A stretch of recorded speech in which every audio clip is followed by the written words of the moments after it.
नमस्कार, शुभ बिहानी सबैलाई म चक्र मिलनको तर्फबाट आज म सुदूरपश्चिमकै धार्मिक स्थल शैलेश्वरी मन्दिरको बारेमा केही सानो जानकारीमूलक भिडियो लिएर आएको छु। भिडियो अन्तिमसम्म हेरेर साथ दिनुहोला भन्न चाहन्छु।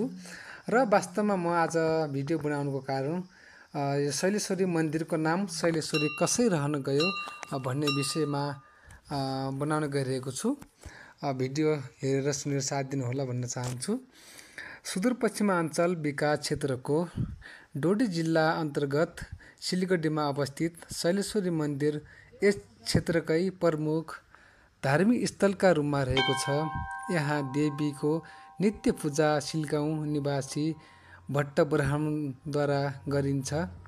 प्रत्येक वर्ष जेठ र कार्तिक पूर्णिमाका दिन वर्षमा लक्ष्य वहन महायज्ञ परम्परागत रूपमा प्राचीन कालदेखि नै हुँदै आएको छ।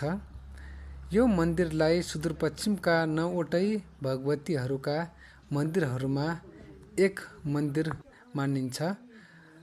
भगवान शिव र माता पार्वतीले आफ्नो विवाह पश्चात मधु चन्द्रिकाका निम्ति यस डोटी जिल्लामा अवस्थित रमणीय चन्द्रगिरी पर्वतलाई रोज्नु भएको थियो। बरमा विष्णु लगायत विभिन्न देवताहरू भगवान शिवको खोजी गर्दै यहाँ आइपुगेका थिए। यहाँ आइपुग्दा माता पार्वतीले देवताहरूलाई देखेर लज्जा स्वरूप शिला बनेको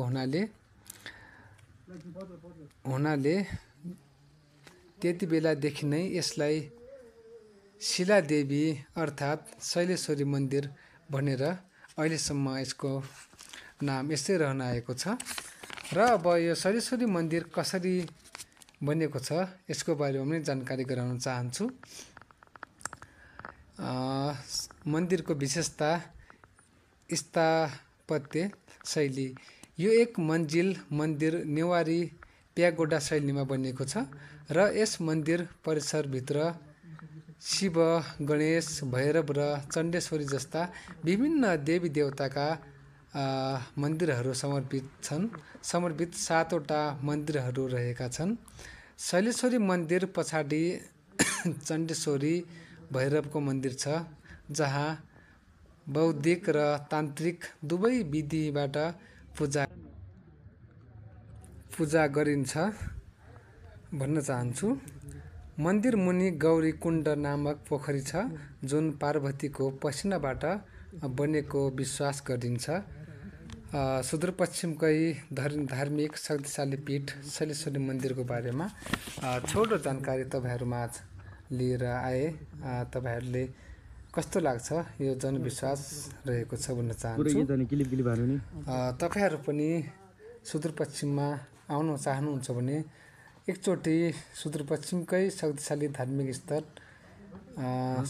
डोटी सिलगढीमा रहेको शैलेश्वरी मन्दिरमा अवश्य आउनुहोला, अवश्य पुग्नुहोला भन्न चाहन्छु। यस शैलेश्वरी मन्दिरमा 12 वर्षमा एकचोटि कोठेम पनि लाग्ने गर्छ। यो कुरा तपाईँहरूलाई अवगत नै छ भन्न चाहन्छु।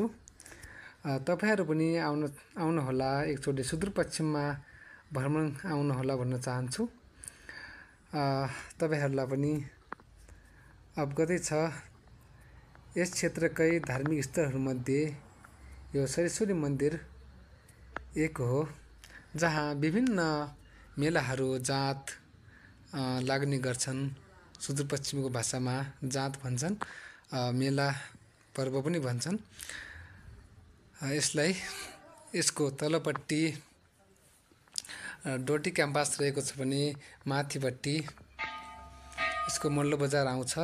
अनि त्यो कटेपछि तपाईँहरूले माथि नाचनतली हुँदै बग्लेक हुँदै खप्तर पनि पुग्न सकिन्छ यताबाट भन्न चाहन्छु। तपाईँहरू सबैलाई धन्यवाद। तपाईँहरूलाई अहिलेसम्म भिडियो हेरिदिनु भयो। शैलेश्वरी मन्दिरको बारेमा थोरै भए पनि जानकारी पाउनुभयो होला भन्ने आशा विश्वास लिएको छु। तपाईँहरूको दिन शुभ रहोस्। धन्यवाद भन्न चाहन्छु। तपाईँहरूले पनि आउनुहोला। तपाईँहरूको मनले मागेको मनले चिताएको अवश्य पनि माता शैलेश्वरीले पुर्याउने छ भन्ने एउटा जनविश्वास आस्थाको धरोहर हो पनि भन्न चाहन्छु म। आउनुहोला तपाईँहरूलाई सबैलाई माता शैलेश्वरीको द्वारमा हार्दिक स्वागत छ भन्न चाहन्छु। त यतिखेर तपाईँहरू सबैलाई म चक्रमिलन डोटीबाट यता चण्डेश्वरी मन्दिर पनि हिँड्न सक्नुहुन्छ तपाईँहरू। माथि यो बाबाहरूको कुटी रहेको छ। यता बाबाहरूको कुटीको माथि अर्को सानो यतातर्फ कोठिम लाग्छ, जहाँ यो कोठिम